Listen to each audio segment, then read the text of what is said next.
ايوه انا رجعت.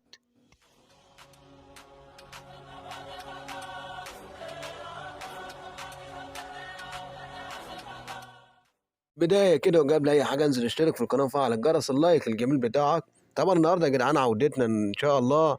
يعني فترة الغياب دي كلها يا جدعان، يعني والله كانت حاجات خارجة عن ارادتي، يعني والله حصلت معايا شوية ظروف يا جدعان كانت منعانا ان احنا ننزل فيديوهات، يعني زي ما انت عارفين. يعني انا حصل عندي جدتي توفت بعدها باسبوع، فطبعا انا جدتي توفت مش هقدر انزل حاجة. بعدها باسبوع كمان جاني خبر ان جدي برضه توفى، فيعني حالتين وفاة في اسبوع يعني. ولكن الحمد لله يا جدعان، ولكن هو ده السبب اللي كان مانعني ان انا منزلش حاجة. طبعا احنا النهارده يعني بقالنا شهر غايبين، ولكن انا طبعا ما كنتش منقطع عن اللعبة. زي ما انت عارفين انا اخر فيديو عامله كان المسابقة ومش ناسيها. طبعا ارجعوا للفيديو واعملوا لي كومنتات ولايكات على الفيديو، لان احنا الاعلان عن الفائز قريب ان شاء الله. ولكن النهارده يعني الاكونت اللي معايا ده حاليا ده بتاعي انا اللي بلعب بيه حاليا. يعني خلال الفترة اللي كنتش بلعب بنزل فيها دي كنت بلعب بالاكونت ده، فهنستعرضه مع بعض. واحنا رجعنا ان شاء الله وهنكمل زي ما كنا الاول. فكل ما عليك ان انت تدوس لايك وتشترك في القناة، ويلا بينا نستعرض الاكونت. زي ما انت شايف دي التشكيلة بتاعتنا حاليا. يعني تشكيلة متواضعة، مش اللي هي الواو جو يعني، ولكن قدرت اعملها في فترة قياسية. معايا طبعا الكارت بتاع الشو تايم بتاع صلاح، يعني طبعا جالي من الفتحة المجانية.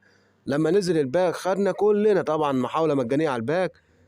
كارت طاقاته أسطورية جدا طبعا بمهارة البريدز كيرلر اللي هي الار 2 يا جدعان. طبعا عايز اقول لك ان التسديدات والار 2 من الكارت ده اسطوري يا جدعان. عندك طبعا زي ما انت شايف اليسون البيزك، حارس اسطوري جدا، يعني بيصد تصديات خرافيه يا جدعان اليسون.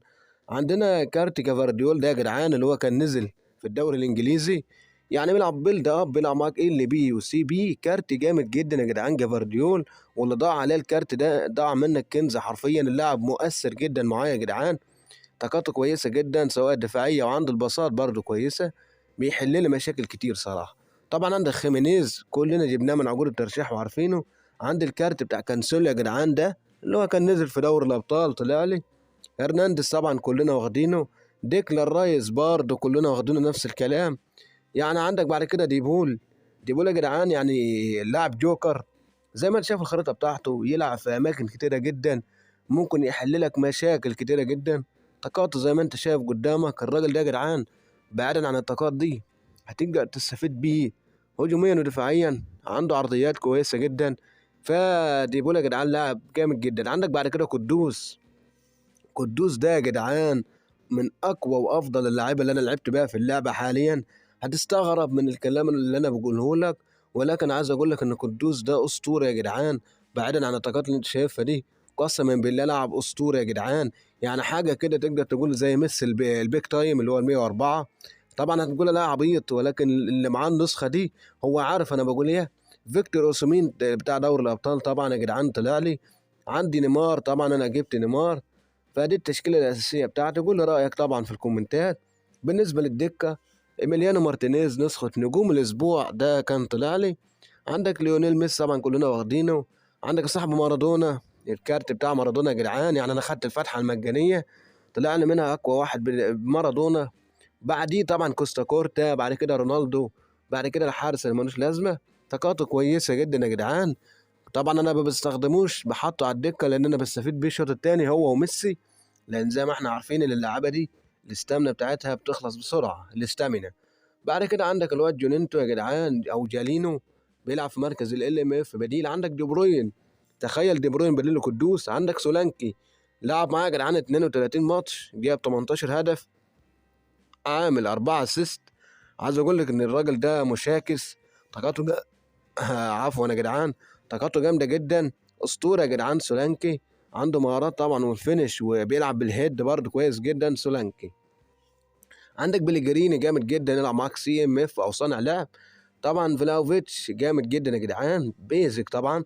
باريلا نسخه نجوم الاسبوع طبعا معانا. عندك باستوني ودانيلو، ده كان بالنسبه للتشكيله والدكه. بقى عندك اللاعب اللي بره خالص بقى، عندك فودن، عندك يا جدعان باستون، عندك وراد، عندك الواد رافا سيلفا اللي كان نزل في الماتش باس. فده يا جدعان كل الاكونت اللي معايا اللي انا قدرت اعمل في الفتره اللي فاتت دي كلها. فطبعا وقت قياسي ان انا اعمل فيه الاكونت ده، فده حاجه جامده جدا يا جدعان. زي ما انت شايف التشكيله اللي قدامك، اكتب لي رايك طبعا في الكومنتات. طبعا انا بلعب لونج بول كونتر، غيرت الاسلوب، بلعب باللي هو سيميوني بتاع اتلتيكو مدريد. كنت عارفين طبعا بالنسبه لاخر فتره بلعب طبعا في الديفيجن. قدرت اوصل بالتشكيله دي لديفيجن 3. انا لسه طبعا ما لعبتش اي ماتشات في التصنيف، ولكن لسه صاعد ديفيجن 3. طبعا يا جدعان احنا دي العوده بتاعتنا النهارده باذن الله. ده كان فيديو العوده، محتاج دعمكم، لايك واشتراك، اثبتوا لي يا جدعان. عايزين نعلي الريتش بتاع القناه تاني، عايزين نرجع للمشاهدات واللايكات زي ما كنا يا جدعان.